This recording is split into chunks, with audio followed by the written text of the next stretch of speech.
Rádio CT apresenta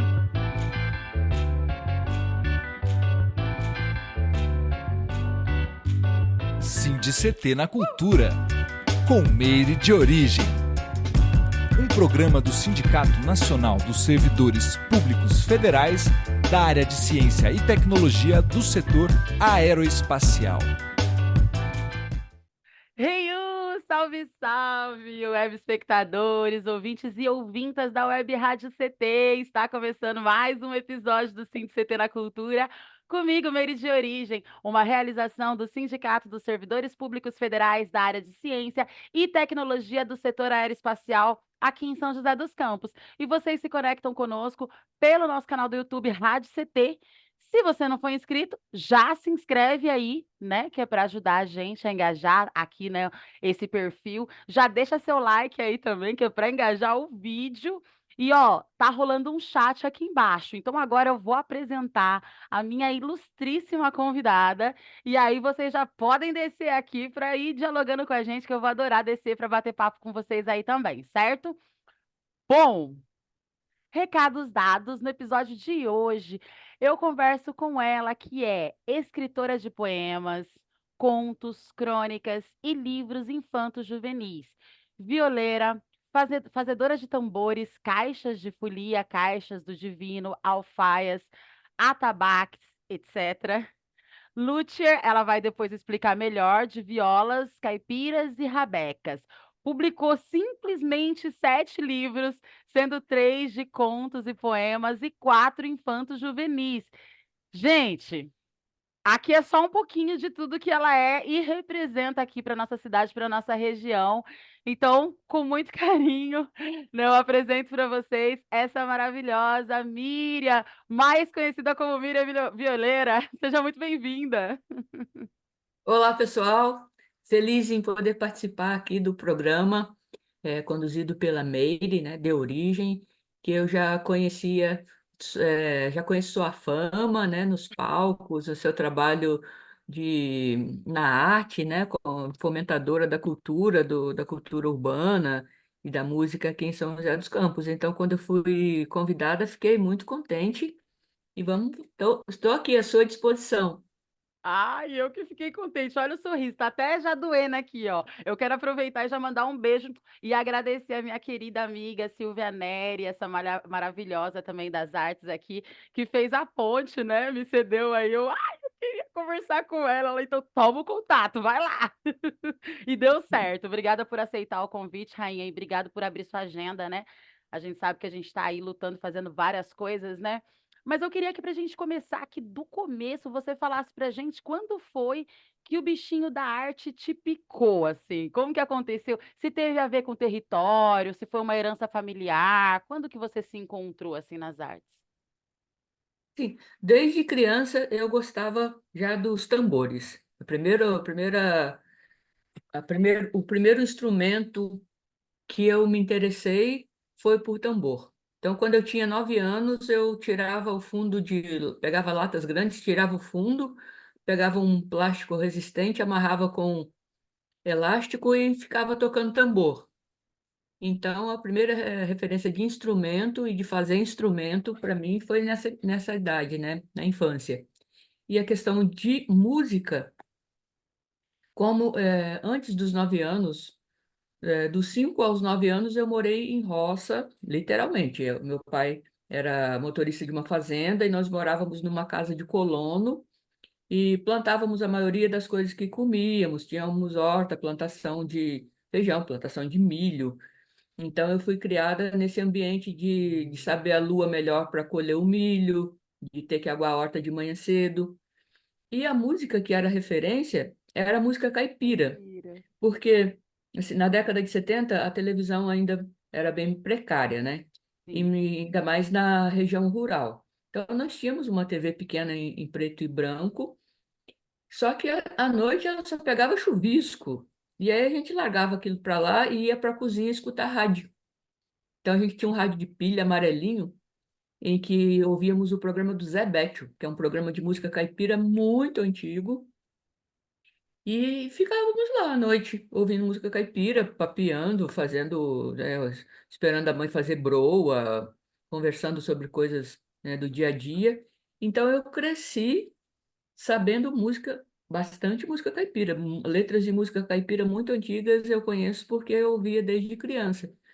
E aí depois que a gente foi, né, digamos, para a cidade, que era um lugar, né, que consideramos cidade de 5 mil habitantes, é uma grande cidade para onde nós mudamos.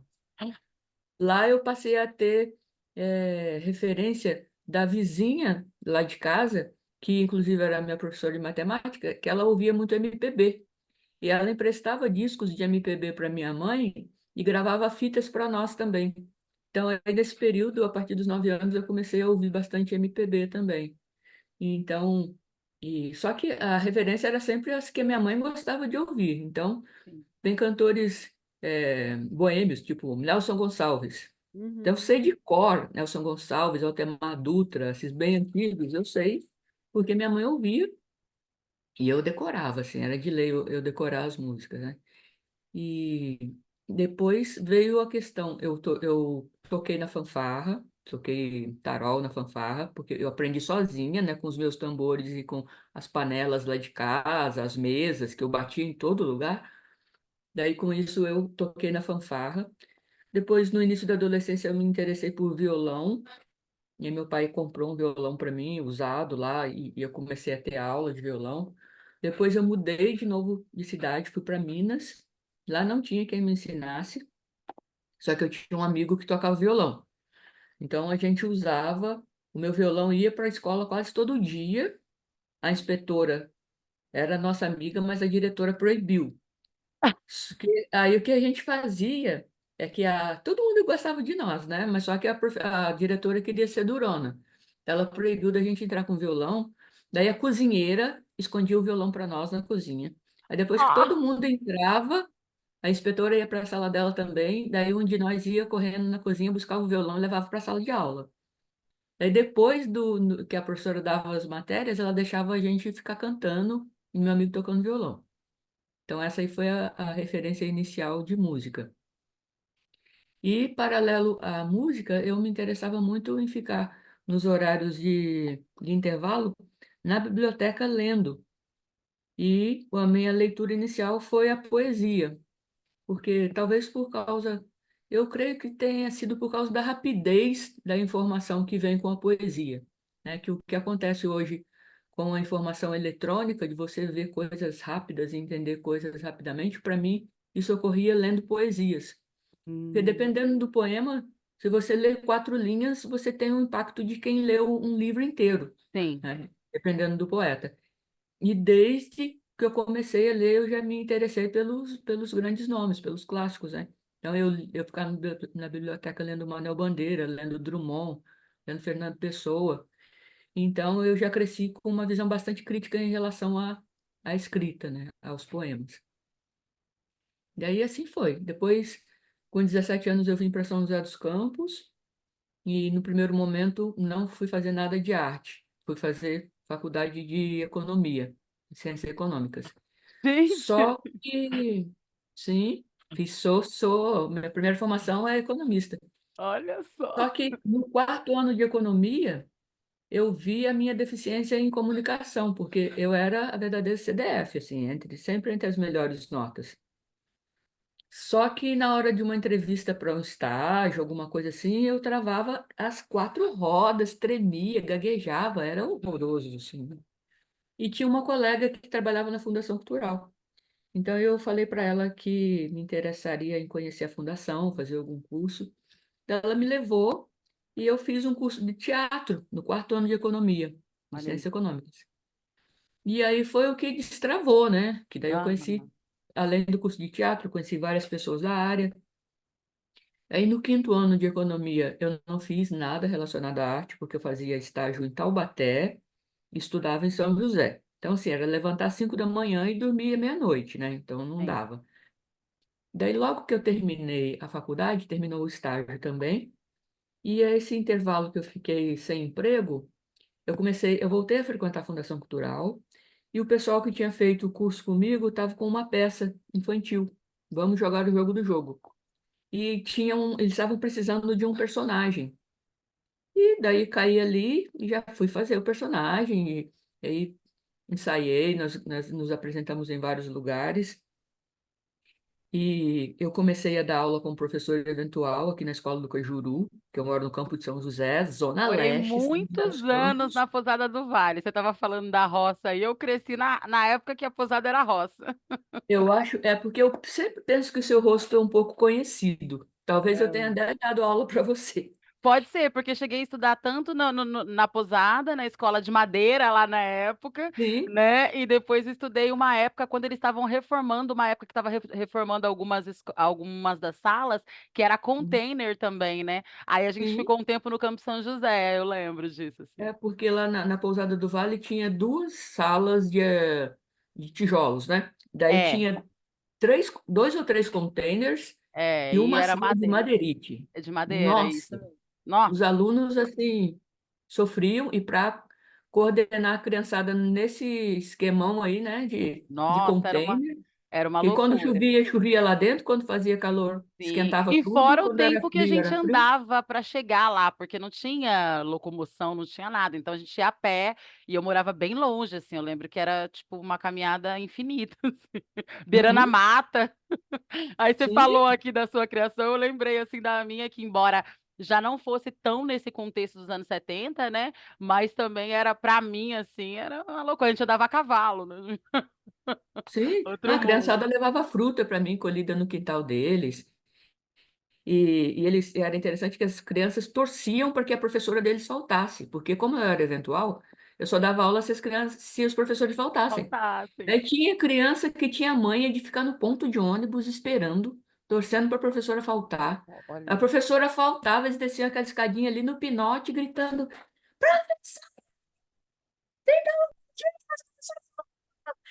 E aí eu já, muitas vezes eu levava violão. Mas também, quem E que não ia querer ter aula contigo, né, Miriam? Por favor, né? quando era educação física, eu ia jogar futebol com a molecada. Às vezes Ah, eu saía, catava todo mundo, ia para aqueles matos lá fazer piquenique.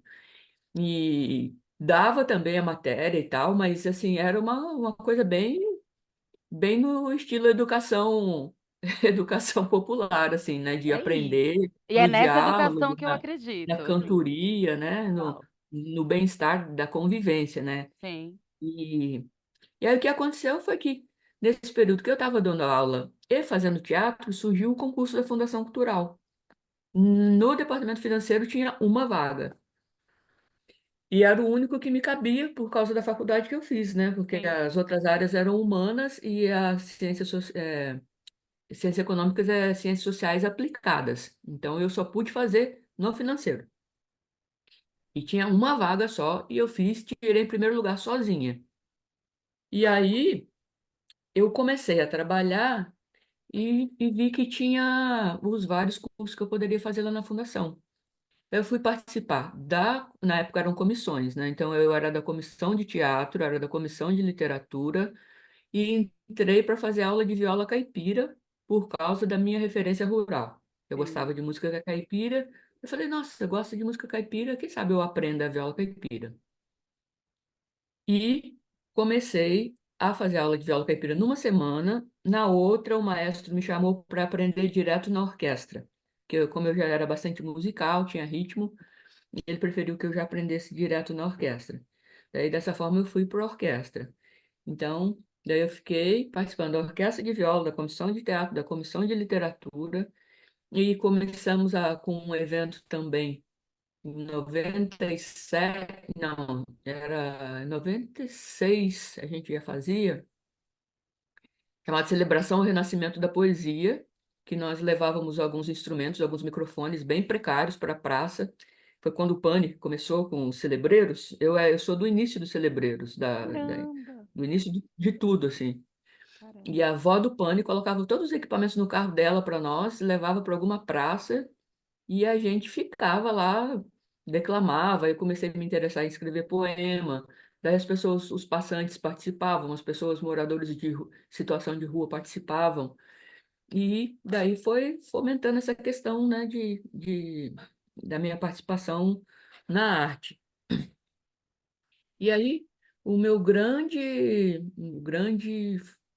momento, assim, um grande boom, assim, para mim foi a viola caipira, porque a partir da viola caipira, eu fui me interessar pela pesquisa de cultura popular, fui reconhecer também todas as coisas que me compõem e que já me compunham desde a minha infância, mas que aqui, na vinda para a cidade, estavam mais ou menos em desuso ou eh, sem uma utilidade, entre aspas, assim, né? Porque é muito difícil a gente sair de uma cidade que tem 5.000 habitantes para uma de 700.000. 700, total. Então, todos os costumes é, ficam meio assim, ou não exatamente de escanteio, mas até certo momento não ficam muito úteis nesse espaço tão grande, né?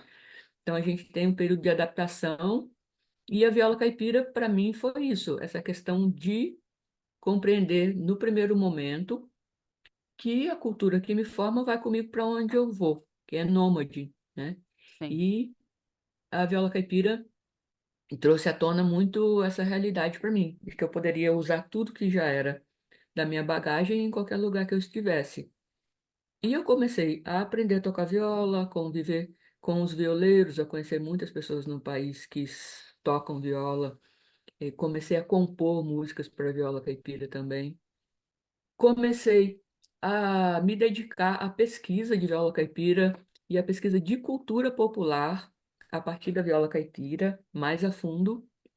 Então, eu fiz, primeiro curso que eu fiz foi de aprimoramento dos conceitos de cultura, atualização dos conceitos de cultura com a professora Julieta de Andrade.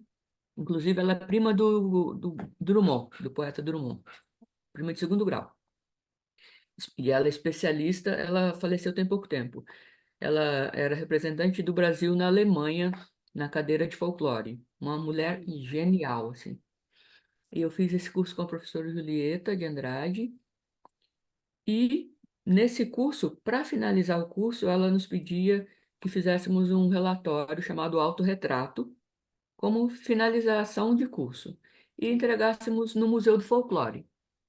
E como todas as pessoas, eu fiz o meu relatório lá, 3 páginas de relatório, e fui entregar ao museu. E Dona Ângela Savastano que recebeu, e a gente entregava o relatório e recebia o certificado. Daí Dona Ângela olhou o meu relatório e falou assim: Bom, eu sei que você tem muito mais coisa para dizer do que 3 páginas, porque eu te conheço já. Então vamos fazer o seguinte: você fica com o seu certificado e escreva mais, porque eu sei que tem muito mais coisa para você falar. Daí 3 páginas viraram 90 páginas. Então foi o meu primeiro trabalho escrito a respeito de cultura popular, foi o trabalho Autorretrato, que eu fiz a partir da pesquisa de cultura da minha família. Então eu pesquisei. A gente tem muito pouco conhecimento sobre os antepassados, né? Daí o sim. pouquinho que eu consegui saber dos meus bisavós, eu coloquei lá no trabalho, questões do. Consegui descobrir que eu já tinha descoberto e consegui citar aí a questão de que a minha tataravó, por parte de vó paterna, ela era escravizada, veio da África e foi escravizada numa fazenda de Minas, em Andrelândia, e ela teve um filho, uma filha, com um branco, que não conseguiram me dizer exatamente se esse branco era dono da fazenda ou um trabalhador da fazenda. E essa filha que ela teve sou eu de novo, porque eu consegui um retrato dela feito. É daqueles retratos que são feitos do retrato, mas são consertados com lápis, sabe? Sim, E aí uma tia-avó minha me deu. Eu levei no serviço e sem falar nada, a hora que eu peguei o retrato, a Marli olhou, né, a Marli Portela, falou assim, nossa, quem envelheceu sua foto? Falei, como assim? A minha bisavó. Aí ela, cara, eu não acredito, é igual você. Porque como é minha tataravó negra com um homem branco, meu pai é negro, minha mãe é branca, sim. então as duas ficaram mulatas e ficaram muito parecidas, né? Então daí eu comecei desde essa questão dos meus tataravós, bisavós, falei um pouco que eu consegui deles. Depois comecei no meu nascimento, desde o que eu ganhei de nascimento, qual era a lua, o que que aconteceu. Eu fotografei pequenos presentes que eu ganhei quando eu nasci, igual uma Caramba! medalhinha de Nossa Senhora Aparecida que meu avô me deu, tem 6 milímetros. Essa medalhinha ele já ganhou de uma tia dele. Olha para você E ver. ele me deu quando eu nasci e está comigo até hoje e eu vou dar para alguém. Então, quantos anos essa medalhinha tem? É Não uma sei. herança de família mesmo, assim, né? É uma herança de família. Daí tem uma colcha de lã, tecida artesanal, de crochê, que minha madrinha mandou fazer. Tem a questão de eu ter nascido na lua, uma noite de lua cheia. Tem a questão da minha avó paterna, que é minha madrinha também. E ela é benzedeira. Ela já faleceu. Ela é benzedeira. Ela mandou minha mãe me dar para a lua criar quando eu nasci, né? Então se diz, lua, luar, pegue essa criança, fala o nome da criança e me ajuda a criar. Depois de criada, torne a me dar. Mas a lua não devolveu, assim, ainda fico, tô totalmente no mundo da lua ainda. Então, eu Maravilhosa. fui pegando tudo que eu pude, assim, aí passou do meu nascimento, eu fiz um capítulo com, assim, crer, não ver para quê, crer, mas crer para ver. De tudo o que a gente fazia de não deixar o chinelo virado, fazer cruz no formigueiro, não andar de costa que agora a mãe. Vassoura atrás da Coisas- porta, né? essas coisas todas que a gente fazia quando criança, eu coloquei no Crer para Ver. Fiz um capítulo sobre plantas medicinais que a gente usava e ainda usa. Fiz um capítulo sobre tudo que a gente plantava, como plantar, em que lua plantar, em que lua colher. Fiz um capítulo de remédios. Fiz um capítulo sobre brincadeiras, como brincar, só o que a gente brincava, o que brincávamos e como brincar.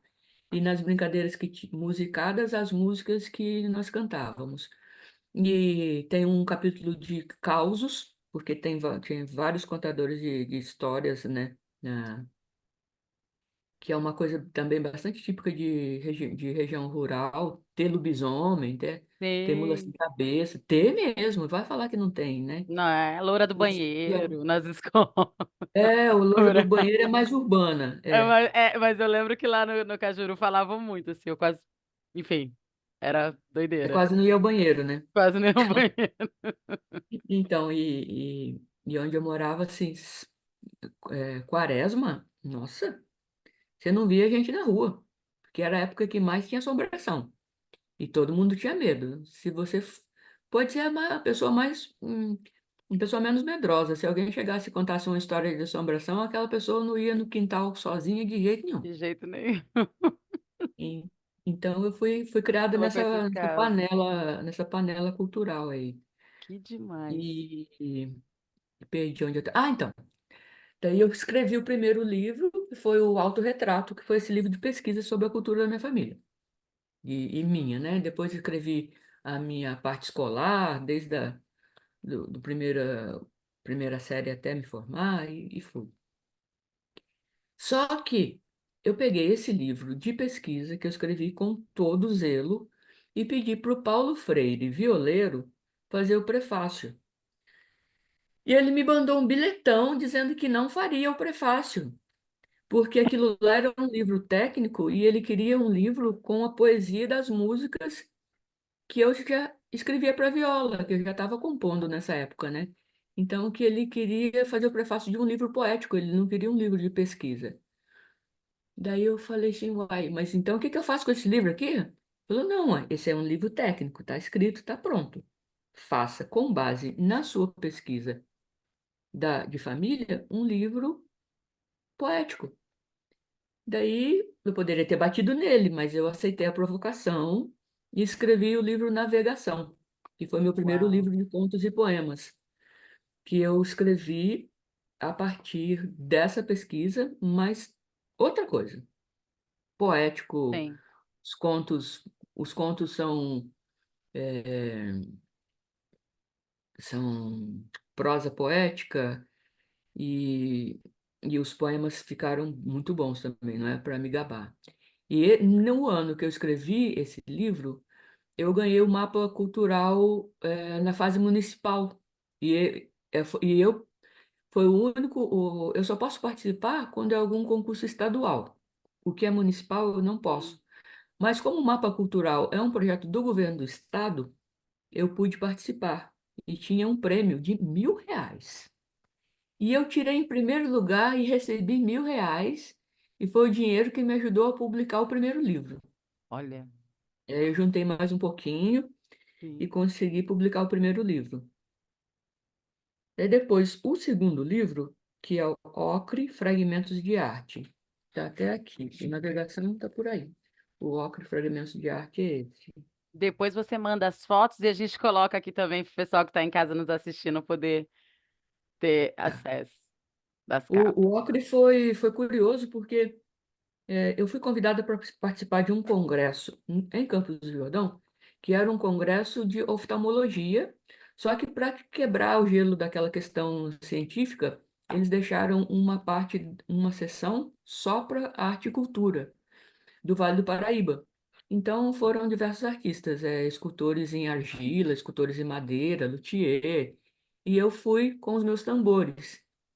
E nesse dia eu conheci pessoas fantásticas, assim, o Ditinho Joana, que é de São Bento de Sapucaí, o Felipe Calipo, que é de Pinda, assim, fiquei apaixonada e comecei a observar que eles faziam poesia. Eles faziam poesia sem escrever, porque a escultura deles era a poesia esculpida. Então eu comecei a observar a poesia feita com as mãos. E foi daí que surgiu a ideia de fazer um livro a partir da observação de trabalho de artistas do Vale do Paraíba. Então, depois que eu tive essa ideia, eu comecei a visitar essas pessoas. Então, eu passei o dia em São Bento, passei o dia na casa do Felipe, passei o dia no ateliê do Gutlich, que tem também sobre pintura, tem sobre fuxico, né, que é feito com retalhos, né? Que tem uma prima minha que era exímia fazedora de fuxicos. Tem um dos poemas que é para figureiras, né? Então Mas, tem a mudinha, né? Tem o poema Chuva de Anjos, que eu gosto muito. Chuva de Anjos. É, no vale nascem anjos que nos guardam enquanto enfeitam nossas estantes. É o Chuva de Anjos. Então, assim, visitei diversos artistas. E depois que eu fiz esse capítulo com poemas para os artistas, eu quis fazer um capítulo com poemas mais intimistas. Coisas de mulher, coisa de dores de cotovelo que todo mundo tem e tal. E eu comecei a procurar um nome para o livro, que primeiro, a primeira ideia era Poesia das Mãos, mas depois, como eu comecei a falar de outros assuntos, eu queria saber o que caberia nesse assunto. Daí eu lembrei de um verso do Drummond, um poema do Drummond que termina com a frase deixando este gosto acre na boca. Só que eu lembrei errado. Quando eu lembrei da palavra ocre no lugar de acre, porque acre é azedo e aham, ocre não. Acre e doce. Aham, vocês têm. Ocre é o nome, é uma cor. Então, quando eu fui pesquisar ocre, eu vi que eu tinha lembrado errado, mas só que a palavra ocre tinha tudo o que eu precisava. Porque ocre, em algumas regiões da África, simboliza a intuição. Tem uns fragmentos encontrados por arqueólogos que o fragmento ele mede 8 centímetros e é chamado de fragmento ocre. E ele é feito de argila, ele é argila com desenhos e por esse fragmento os arqueólogos conseguiram descobrir que há 70 mil anos já existia linguagem articulada, as pessoas já se comunicavam. Então, ó, esse fragmento tinha os desenhos, tinha argila e tinha linguagem E fora isso, ocre simboliza a intuição, a cor ocre. Então eu tinha tudo naquela palavra que eu lembrei errado, estava o meu livro pronto. E aí eu coloquei o capítulo sobre os artistas, coloquei o capítulo sobre os meus sentimentos, sobre a minha poesia, e coloquei um capítulo no final com contos que eu escrevi a partir de pessoas que são contadores de história, histórias que eu ouvi. Então ficou o Ocre Fragmentos de Arte. Muito bonito. E aí, passado isso, eu escrevi o terceiro livro adulto, que foi Amores e Outros Detalhes, que é um livro só de poemas, escrito por 5 mulheres. Eu, Disse Araújo, Zenilda Lua, Érica, que trabalha na fundação, e a Rossana Maziero. E cada mulher Não falou de sabia que amor. Érica é poeta também? Nossa, e é das melhores, cara, assim. Sério? Eu já Ela quero ter é, acesso a esse livro. Depois eu quero ela que tem você uma fale, linguagem, inclusive, como que a gente faz para acessar esses seus livros, assim, se existe essa possibilidade, ou se... sim, é Enfim, sempre comigo, é sempre produção independente, né? certo. E, e a Érica tem uma escrita contemporânea, sabe? E firmeza, assim, porradaria mesmo. Ela é muito boa. Caramba, quero ver. Não, ela escreve muito bem. E aí cada mulher, cada uma de nós com uma idade e com um momento na questão de amor. A Zenilda tinha ficado viúva. Eu estava meio assim, meio encantada. A Rossana casada, a Disse já senhora, a Érica com a visão mais contemporânea. E aí fomos as 5 mulheres falando de amor com a sua visão. Sim, Legal. porque tem muita questão de. Tem homens que falam de amor como se fossem mulheres, que também é bacana. Diga-se de passagem, o Chico é genial. Mas eu queria que a gente falasse do nosso sentimento. Sim, Então eu reuni essas 5 mulheres. E ficou bonito, ficou forte, assim. eu já quero muito esse livro, quero muito ver. A Zenilda Quero acho que ver. ainda tem, os meus acabaram. Os meus Zenilda! Vou atrás dela. acho que ela tem ainda. E aí Demais. foi a história dos adultos, foi essa. Depois, eh, eu me dediquei ao curso de pesquisa de cultura popular na Univap, então de 2009 a 2011, por aí.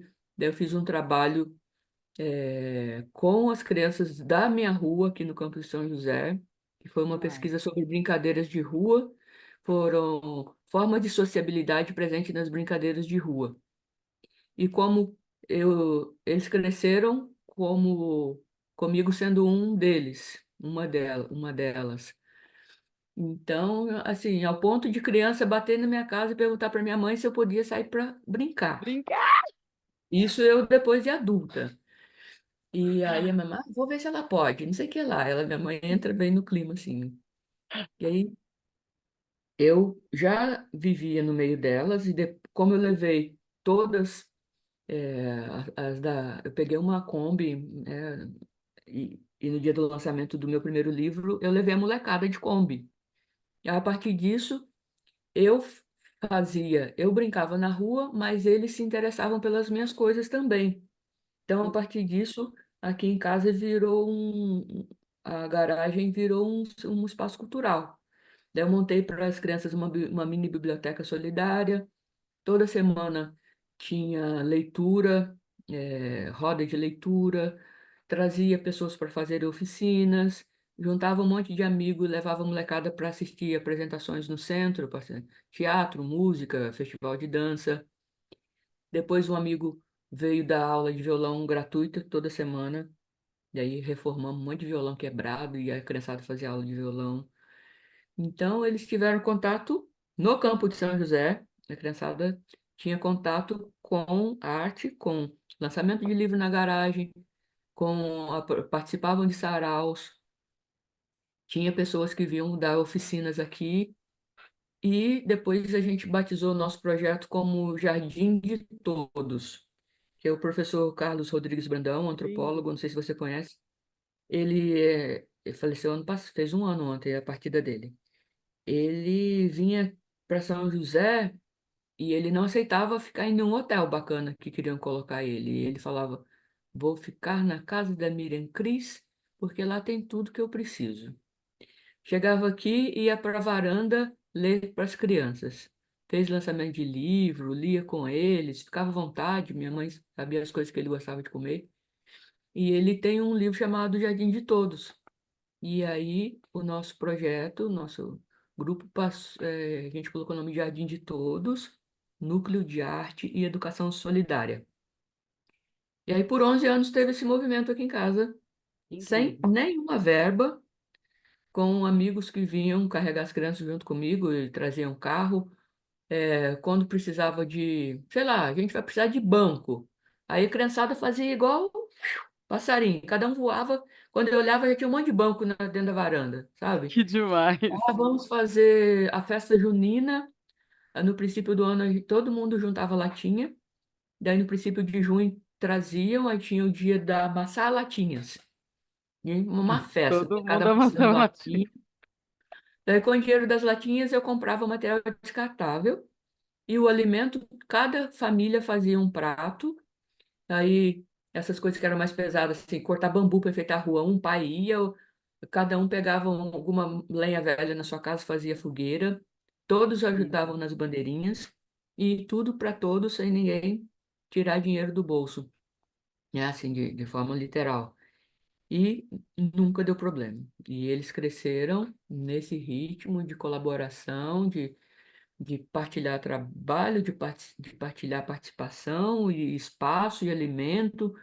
Se a gente tinha muito, era à vontade para todo mundo comer à vontade, mas sempre muito educados, e se tinha pouco, todo mundo comia do mesmo jeito. Eu lembro de um dia que, assim, quando a internet ainda era muito rara, eu tinha. E aí a molecada ficava toda em frente ao meu portão, porque eles pegavam o meu sinal. E toda a rua inteira tinha a minha senha. Então eles ficavam aqui no meu portão. E eu chegava, eles só levantavam para eu entrar com o carro, né? E aí eu lembro que teve um dia que eu tava com um saquinho de jujuba, tinha um bando de moleque ali fora. Daí eu falei, ah, galera, tem uma balinha aqui.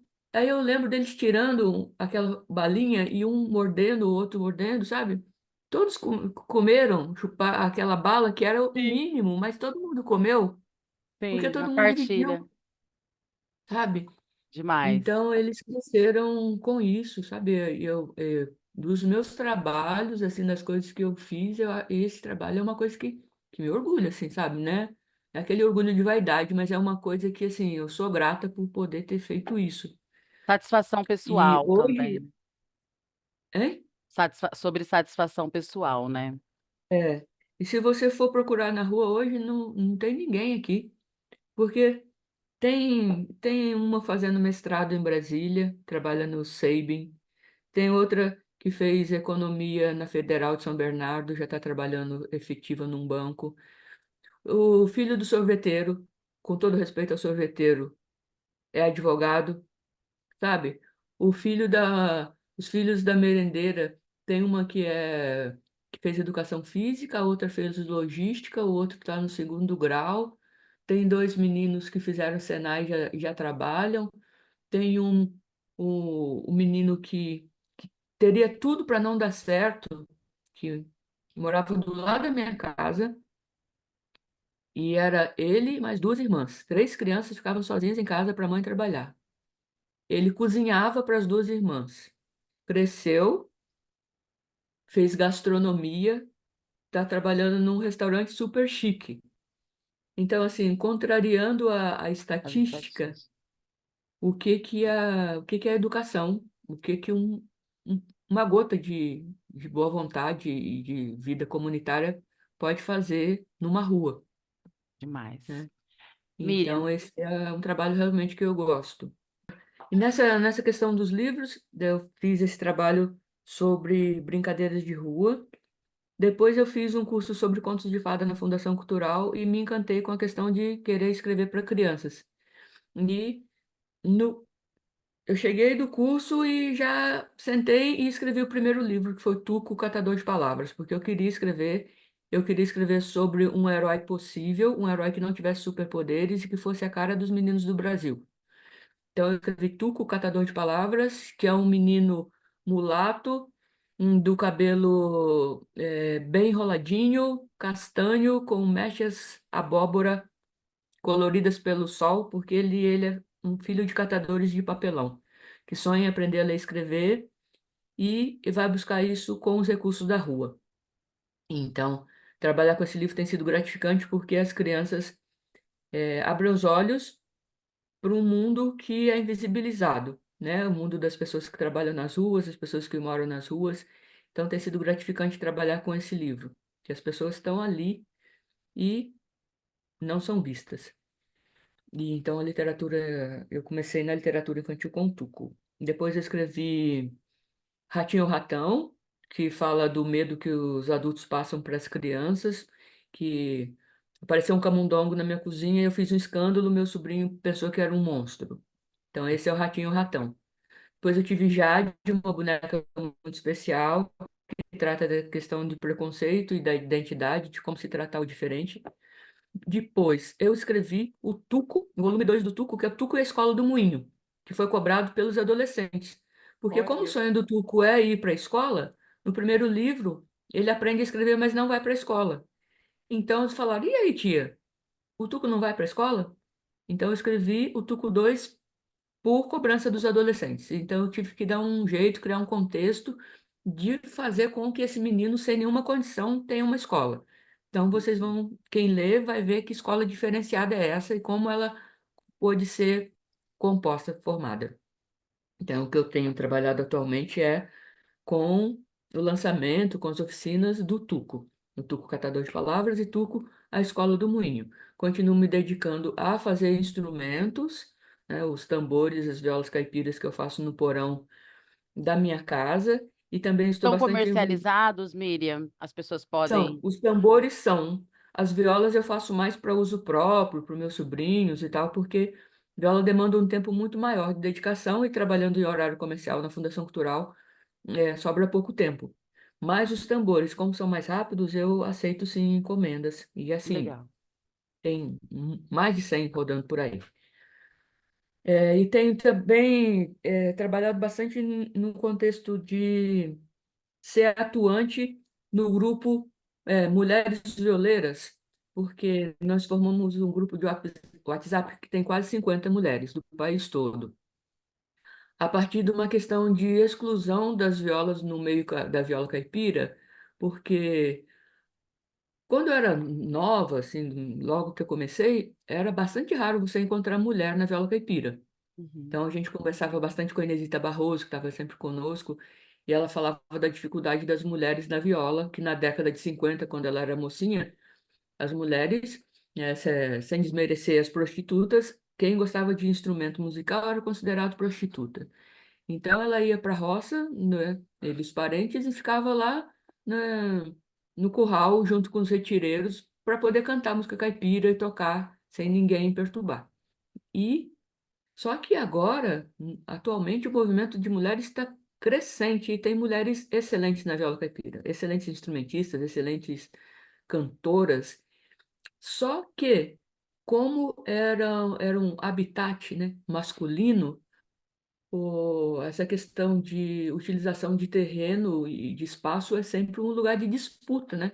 Então, durante a pandemia, teve uma situação, antes um pouco da pandemia, teve uma situação de um evento em que não chamaram mulheres e disseram que não havia mulheres para serem chamadas. Só que na plateia tinha mulheres de alto calibre na viola caipira. E aí elas foram chamadas para fala e aí elas arrebentaram. E a partir daí foi criado o Mulheres Violeiras, e a gente tem sido chamada, logo no início elas já me convidaram, e a gente tem sido chamada para essa fala, da participação da mulher, da, da questão, né, da visibilidade, da questão do cachê, porque em geral o cachê é mais baixo, ou falam que não tem mulher violeira, ou o cachê é mais baixo. Eu toco viola caipira, pesquiso e faço instrumento também, o que é mais raro ainda, porque são pouquíssimas mulheres que assim, eu não sei dizer outra, deve ter, mas eu não conheço, né? Que confeccione o seu próprio instrumento, que faça viola caipira, viola de qualidade.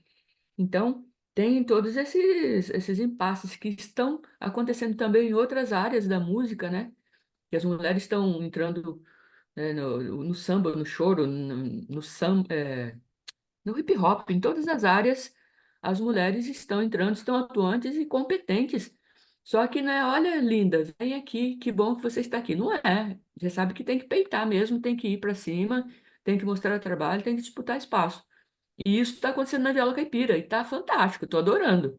E tem letras que são feitas por homens, que eh, são letras de violência, né? Como se fosse tudo normal falarem de assassinato de uma mulher e todo mundo canta e acha lindo. A gente não quer mais cantar isso. É um Exatamente. movimento que tá indo para cima disso, sabe? Tá sendo super bacana, tô adorando. Que demais. E esse é o movimento, esse é o momento atual. E essa websérie que você participa do Mulheres Violeiras já é dentro Já é dessa. dentro dessa fala, Ah, já então tem vamos exibir bastante agora fala. para quem está em casa, né? Para as pessoas verem um pouquinho disso aqui e verem um pouquinho, né, de Miriam Violeira. Bom, antes de pedir para a produção exibir para a gente, eu só queria lembrar vocês que estão aí na telinha que tá rolando o chat aqui embaixo, né? Vocês estão nos acompanhando, tá rolando o chat aqui embaixo. Então fala aí, né? Você conhece muitas mulheres violeiras? Conhece alguma? Conta aqui pra gente. Já conhecia essa mulher incrível, patrimônio cultural aqui da nossa cidade já, né? Enfim, a gente já Se pode chamar de quiserem, nossa. tem o Tuco Livro, que é o Instagram do Tuco, né? Na parte de Isso. literatura tem o Tuco Produção vai Livro. deixar tanto no rodapé, mas vai deixar na descrição também. Então, assim, as redes sociais também da nossa convidada, né, da Miriam Violeira, porque daí vocês podem fazer esse acesso, chama ela lá, ó, tô afim de um livro, como é que faz? Ou quero, né, quero um tambor, quero tocar, quero, né, me iniciar, me fala aí qual que é o melhor instrumento, e vocês se falam, se conversam para a gente, como eu sempre falo aqui, né, a arte independente depende, né, e esse movimento é super importante, já que hoje a gente tem, né, esse benefício das redes sociais, onde a gente pode, né, se coletivar, se aquilombar, enfim, tá junto, né? Então, vamos utilizar esse recurso. Tudo aqui na descrição desse vídeo, os links, certo? Então, agora, vamos chamar aqui rapidamente, né, vai a produção colocar pra gente um pedacinho. E, ó, detalhe, vamos deixar também o link na íntegra na descrição aqui do vídeo, assim como também a Miriam na TV Sesc, certo? Vamos deixar o link aqui na descrição, então acabando aqui, vocês já têm tarefas de casa. Por hora, roda pra gente, produção. Meu nome é Miriam Cristina de Souza Cunha. Miriam Cris, né, quando na literatura, Miriam Violeira no mundo da viola. Nunca tive essa preocupação de que, isso é coisa de menino, isso é coisa de menina. Eu era uma moleca perfeita. E algumas situações que eu vi, assim, de submissão, sei lá, por uma bobagem qualquer, meu pai falar alguma coisa desagradável, naquele momento, eu criança pensava assim, nunca um homem vai falar uma coisa dessa comigo. E então eu já cresci com essa questão. Então, com 16 anos eu terminei magistério, entrei na faculdade de matemática, fiz um ano de matemática, parei, vim para São José, fiz 5 anos de economia. Depois eu fiz especialização em pesquisa de cultura popular e agora eu estou terminando uma especialização em filosofia na PUC. Faço instrumentos, toco viola caipira, estou publicando meu 6º livro. Quem quiser que me chame para conversa.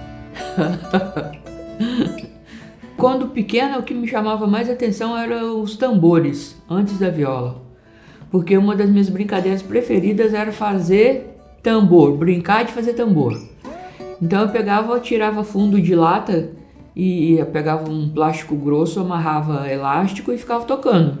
Tanto é que eu aprendi, eu toquei na fanfarra 2 anos, mas eu aprendi em casa sozinha, nas panelas e nos tambores que eu improvisava. Daí depois, na adolescência, eu me interessei pelo violão, mas no violão eu gostava de tocar, sempre tirar alguma música caipira. E quando eu vim para São José para estudar e morar aqui, vim com 17 anos, aí fiz faculdade de economia, entrei na Fundação Cultural e na Fundação Cultural tem curso de viola caipira. E aí foi esse caminho que eu fiz, entrei no curso de viola e logo em seguida fui convidada para aprender na Orquestra de Viola Caipira de São José dos Campos. E a partir daí eu comecei a conhecer muitas pessoas, porque éramos convidados para participar de eventos e tal. Então eu passei a ter uma relação muito afetiva com os violeiros do Brasil. Eu me considero apenas uma pessoa comum que gosta de viola caipira, porque eu não tenho uma vida profissional ligada à viola caipira. O que eu penso é que as pessoas não devem colocar um bloqueio, elas devem fazer coisas. É bacana? Nossa, eu não sei pintar parede, mas eu tô com vontade de mudar a cor dessa parede, então eu faço. Se não ficar bom, eu pinto de novo. Nós estamos aqui no porão da minha casa, e que é onde é a minha oficina de instrumentos musicais. E se chama NIM. Aí o pessoal fala, Mira, o que é NIM? Eu falo, é ninho de passarinho. Porque um passarinho, quando vai fazer o seu ninho, ele pega uma coisinha, só coisas que importam, e um pedacinho de cada coisa, e vai montando aquilo com os recursos que ele consegue. Então aqui a maioria das coisas é feita com material reaproveitado, pallet, para poder receber pessoas. E lá embaixo já tem no quintal também uma parte que é toda colorida, com plantas medicinais, plantas ornamentais. Durante a pandemia, no período de que nós ficamos enclausurados, eu resolvi reformar a oficina para que ficasse uma parte de oficina mesmo, de construção, de maquinaria, e uma parte de aconchego. Então aqui vocês estão na parte do aconchego. Foi uma parte que eu pintei, eu trabalhei cada detalhe. Em 2006, um amigo me desafiou a gente aprender a construir viola. E eu já tinha aqui a oficina de tambores. Daí falei, tá bom. Na quarta semana eu cheguei com a minha viola pronta. Porque por ter a oficina aqui, e aí liga para um, liga para outro, faz conferência com um, não sei o que lá. E aí essa aqui, que é a viola que tá aqui nos meus braços, foi a primeira viola que eu fiz em 2006. Viola de cedro. Tem um som bom. E como o som ficou bom, eu me animei a fazer mais.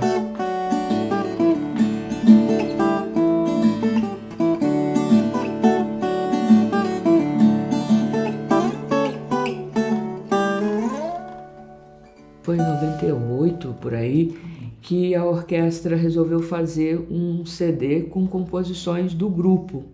Eu nunca tinha composto, mas eu falei, então, vou compor. Daí eu tive em Ouro Preto, fui conhecer a mina de Chico Rei. Aí cheguei de lá com uma música na cabeça, aí eu mostrei pro grupo, o grupo falou, cara, que música e tal. E aí foi a minha primeira composição para viola caipira. E fui compondo mais músicas, de maneira que, se for para fazer um show só de músicas autorais, a gente faz às vezes, que é com um grupo em Engatu.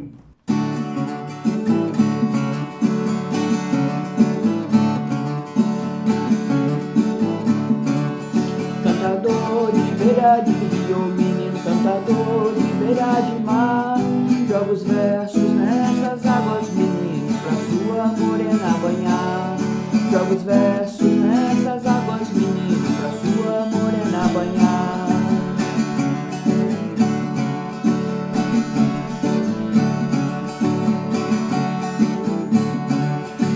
Os versos dessa cantiga, menino, que nascem com a luz da lua, se refletem na estrela do mar, oh menino, trazendo a lembrança sua. Se refletem na estrela do mar, oh menino, trazendo a lembrança sua. Por isso eu danço na beira da água, tocando viola e cantando pra lua. Por isso eu canto na beira da água, tocando viola e dançando pra lua.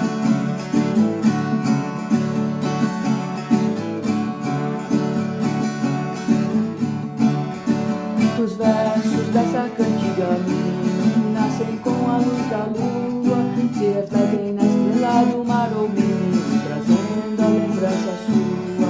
Se refletem na estrela do mar, oh menino, trazendo a lembrança sua.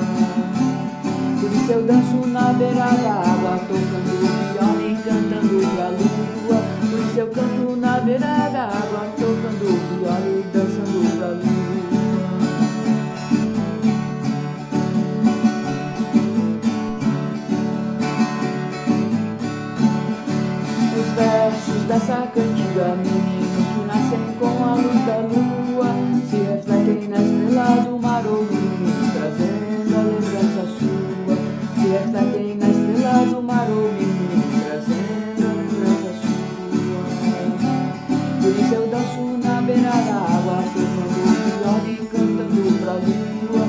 eu canto na beira da água, tocando viola e dançando pra